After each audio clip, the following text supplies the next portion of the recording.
پھر آپ کو کیا ہوا وہ تو آپ کے سامنے ہے، کیونکہ زیادہ پرانی باتیں نہیں ہیں، مگر انہوں نے 2 دفعہ وار کیا. ایک تو 12 اکتوبر 99 کو کیا، پھر انہوں نے دوسرا وار کیا، وہ تھا 3 نومبر 2007 میں، جب انہوں نے ایمرجنسی نافذ کی. 2-3 چیزیں ساتھ کی. عام طور پہ تو جس کو کوئی تکلیف ہوتی ہے وہ عدالت کا دروازہ دستک دیتا ہے، مگر ایک کیس رونما ہوا، ظاہراً وہ عجیب سا کیس تھا. وہ تھا تکہ اقبال محمد خان صاحب کا کیس. انہوں نے جنرل پرویز مشرف کے خلاف آئینی درخواست دے دی سپریم کورٹ میں. اب حیرت کی بات یہ ہے کہ ظاہراً تو یہ تھا کہ بھائی یہ جو اقدام ہوئے ہیں یہ غلط ہے، مگر جو تاریخ جو ریکارڈ کرتی ہے وہ کہتے ہیں کہ یہ ایک کرایا گیا تھا ایک پٹیشن کہ سپریم کورٹ سے ٹھپا لگا کے منظوری دی جائے اور ناجائز کو جائز بنائی جائے یا حرام کو حلال قرار دیا جائے. یہ ہوا. اس فیصلے کے تحت 7 جج صاحبان تھے. 2008 کا یہ فیصلہ ہے. اس کے بعد ایک اور اقدام بھی انہوں نے کیا. ہمیشہ جب آٹوکریٹک ڈکٹیٹوریل رول ختم ہوتا تھا اور پارلیمان واپس آتی تھی تو وہ تحفظ ایک حد تک دیتی تھی کہ بہت سارے قانون، بہت سارے اقدام ہو چکے ہوتے ہیں پہلے، تو ان کو ایک آئینی تحفظ دیا جاتا تھا.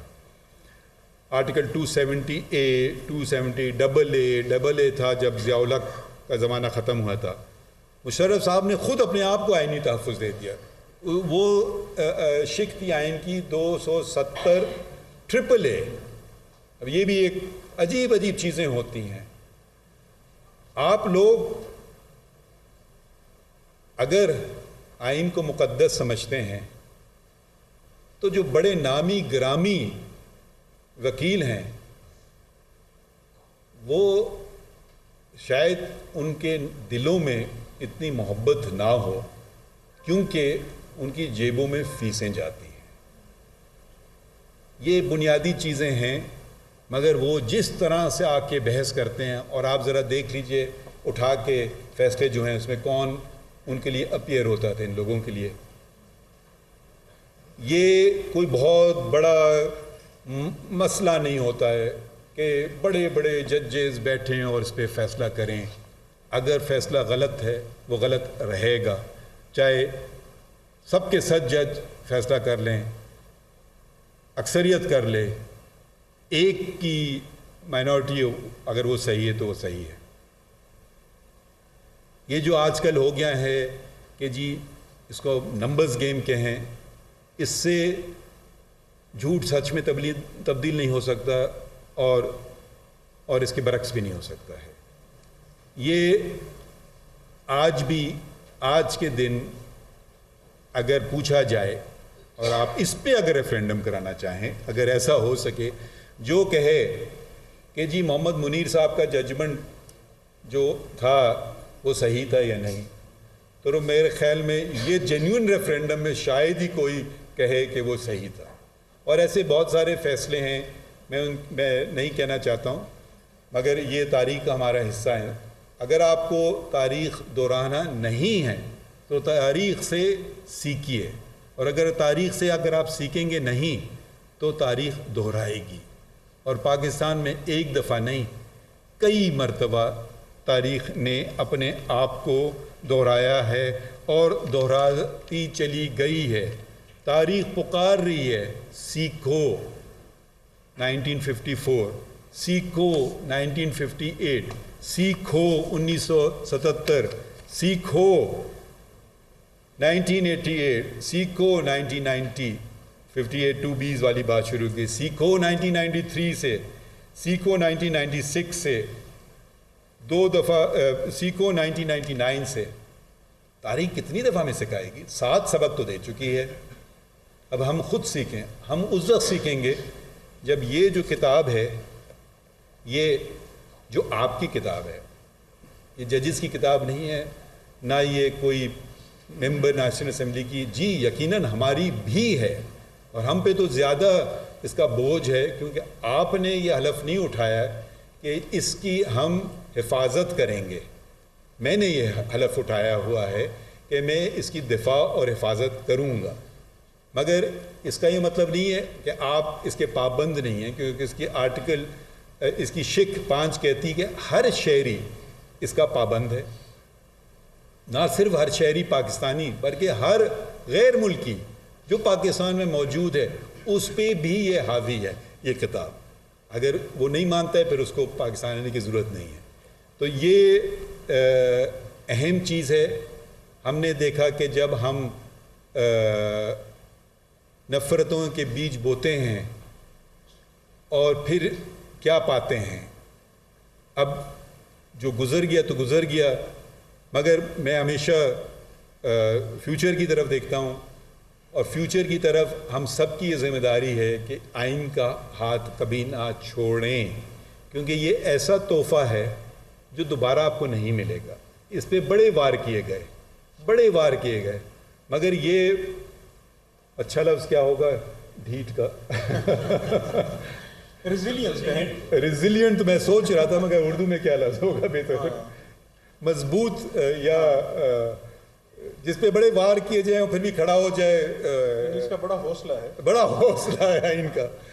تو اب ہمیں چاہیے کہ ہم قوم کی حیثیت سے بھی حوصلہ دکھائیں، اور آئین نے تو بڑا حوصلہ دکھایا ہے. وہ آج بھی کھڑا ہوا ہے 50 سال بعد. کتنے اس پہ وار ہوئے، اور ایک حد تک 18ویں ترمیم جب آئی جو کہ 2010 میں آئی تو اس کی اتنی شکل صورت بگاڑ دی گئی تھی اس آئین کی کہ اس میں ایک پارلیمانی کمیٹی فار کانسٹیٹیوشن ریفارمز جس کی صدارت سے رضا ربانی صاحب نے کی، اس نے یہ ایک شق کی گئے آئین کی، اور اس میں دیکھا کیا کرنا چاہتے ہیں. پرانے جو تھا وہ 73 والا وہاں لائیں، کیا چیزیں غلط ہیں ان کو ہٹائیں. تو اس میں 26 سیاسی جماعتیں مشترکہ طور پہ، وہ جماعتیں بھی شامل تھیں جس کی نمائندگی نیشنل اسمبلی میں تھی بھی نہیں. تو انہوں نے اس کو ایک طرح سے کنسنسس ڈاکیومنٹ بنایا کہ اس پہ لوگ اس کو اپنائیں. وہ کنسنسس ڈاکیومنٹ انہوں نے 18th amendment to the constitution کی شکل میں ہمارے سامنے آیا.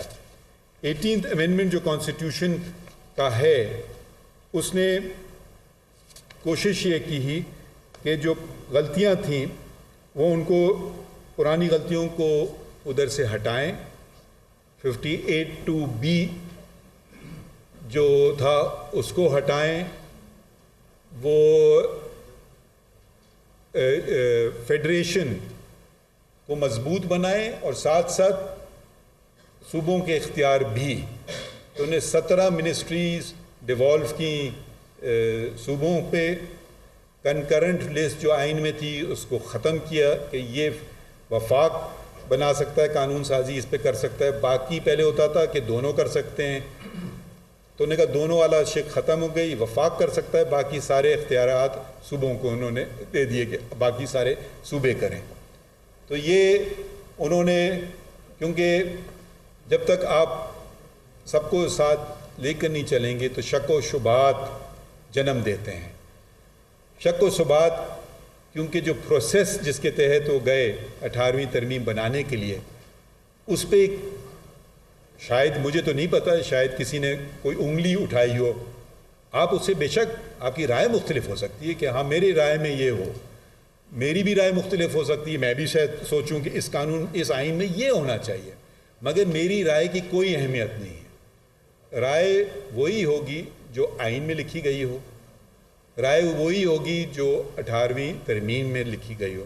18ویں ترمیم میں ہاں ایک اور چیز جو آئینی طور پہ پہلے رونما ہوئی، کیونکہ پہلے جیسے کہ شاید انہوں نے سیکھا تھا وہ جب 77 کے الیکشن کے بعد جو لوگوں میں کشیدگی پیدا ہوئی کہ یہ منصفانہ الیکشن ہوئے تھے یا نہیں، تو انہوں نے سوچا کہ چلیں اس مسئلے کو ایک وقت اور ہمیشہ کے لیے ختم کر دیا جائے کہ کیٹیگر گورنمنٹس ہیں، جس کو نیوٹرل کیٹیگر گورنمنٹ، غیر جانبدار کیٹیگر کا کیا، نگران حکومتیں وجود میں آئیں کہ جی بھئی جو حکومتی لوگ ہوتے ہیں وہ یہ کہا جاتا تھا کہ غلط وسائل کا استعمال کر رہے ہیں, ٹی وی کا غلط استعمال کر رہے ہیں. اب تو بخیر ہر گلی کوچے میں ٹی وی پہنچ گیا. مگر اس زمانے میں پی ٹی وی اور ریڈیو پاکستان ہوتا تھا کہ تو یہ نگراں حکومت کرے, تھوڑے دن کے لیے آئے, الیکشن کرا کر کے سنبھالے. اور اس میں انہوں نے 2-3 اور بھی چیزیں ڈال دیں جو پرانی نگران حکومت جو جابروں نے کی تھی ان میں نہیں تھی, کہ جو لوگ نگراں حکومت میں ہوں وہ اور ان کے خاندان والے الیکشن میں حصہ نہیں لے سکتے. تو ایک طرح سے آگے بڑھنے کی طرف کا اشارہ ہے. تو آئین کے متعلق باتیں تو بہت سی کی جا سکتی ہیں, مگر میرے خیال میں آپ سے معافی چاہتا ہوں کہ آپ نے جو دیا گیا وقت اس سے آگے چلا گیا, شاید اس لیے کہ سوال کم ہوں. جی سر, ہم تو چاہتے ہیں کہ آپ زیادہ سے زیادہ بولیں اور آپ کو سنتے ہوئے ہمیشہ بہت ہی اچھا لگتا ہے. تو بہت شکریہ سر.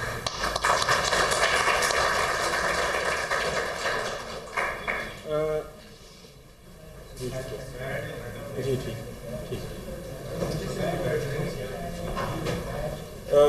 تاریخ اگر دہرانی نہیں ہے تو تاریخ سے سیکھیے, ورنہ تاریخ اپنے آپ کو دہراتی رہے گی.